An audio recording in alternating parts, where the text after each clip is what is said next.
Greetings, boys and gits, and welcome to Dread Waaagh Gaming.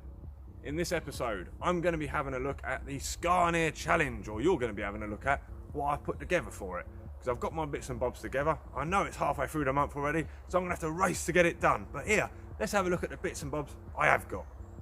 Okay guys, so this is the tank that I'm going to be using as the basis for my conversion for the Skarnir Big Mech competition for building a small Ork vehicle. So I'm building a Grot tank, and I'm going to use this to build a Grot Commander tank, because obviously when sizing it up compared to like the Forge Weld and the Cromlech Grot tanks, it is a little bit larger, and also so are these tracks here that I picked up. I bought them from Ian Waz a few years ago.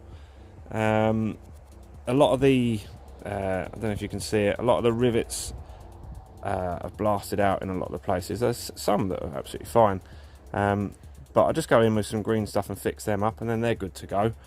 And I just realised that they work really well with the hull of this tank, so I'm thinking they could work nicely and get use out of them. So I've got all of the sprue here for this tank. I've also got a barrel from the truck kit and a piece from one of the Imperial vehicles there. I will of course be adding some more details to the tank, but first of all I need to get this hull all together, see how these bits sort of work with it, and then decide what size armor plates and exhaust stacks and stuff like that I want to add to it, and how I want to change the shape. You know, I might want to square it up a little bit more, but then I do really kind of appreciate the sort of the cartoony feel of it, and that is sort of achieved by sort of the squat size of it, but also like the curviness of it.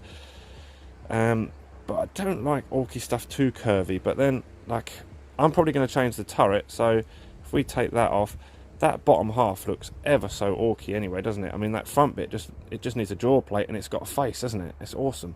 So yeah, that's why I picked this one. There's a couple of other tanks that they do, and I will eventually get those. Actually, I didn't realise how cool these kits were. It's just I just saw it for the first time ever in a model shop in the UK, and I thought, oh, that looks cool. And it was reduced by about 10%. So I was like, yeah, sure, I'll grab one of those. Actually, as it goes, when I got it to the checkout, the 10% didn't come off, the cheeky buggers. There you go. Advertising, trying to pull you in. Okay, you gits. So I went for some smaller tracks that I had from Ian Waz, actually. These have also got a few little blast outs and stuff, but they were home cast, and he gave them to me for a cheaper price. And I'm thinking I won't have to do all of them if I partly cover them anyway, which is kind of what my plan is. I'm going to have like some track guards that sort of come down across halfway down sort of thing. So that here's the hole. So I've cut off the bits that were for the track wheels that were going to go on there. I've added this little armor plate on there from Ramshackle Games as well, because I just thought it sat well there, and it's going to help hide a line that I'm going to have. I'm going to have a 1mm additional piece of plastic card lining on here that's going to make up these track guards coming across. So that's that part of it. So then these holes, these go with the rivets on the side of the tank.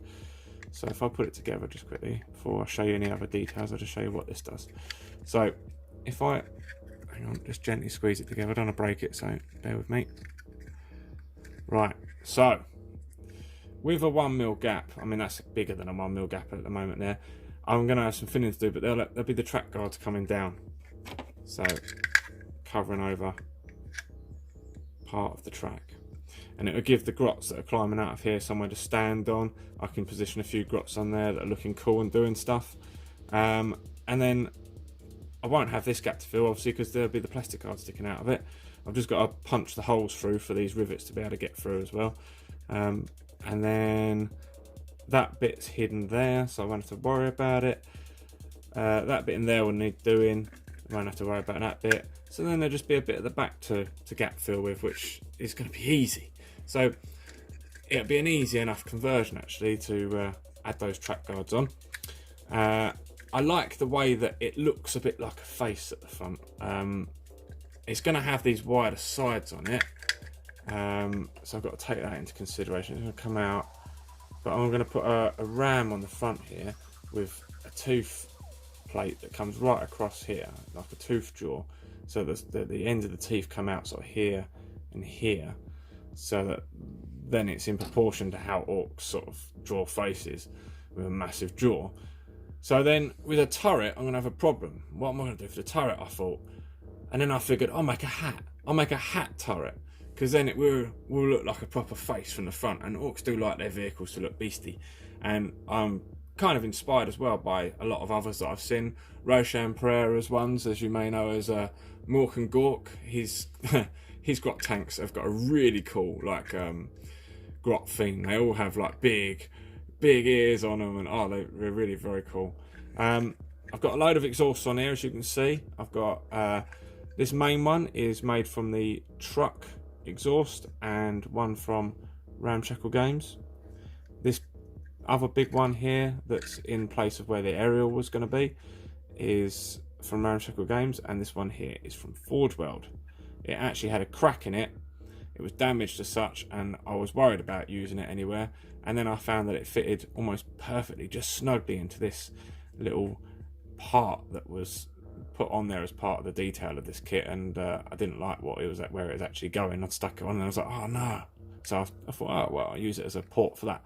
So it worked perfect. And this barrel is from the truck kit, of course, part painted because it was used before. There's a little glyph on there, or remnants of a glyph. It needs some pipes and stuff, I'm sure. That's one thing I'm going to definitely add. But yeah, turret, ram, track guards, some more armor plates. I've got a few more armor plates here from Ramshackle Games. There's a few on there already, and there's a little one from Forge World too.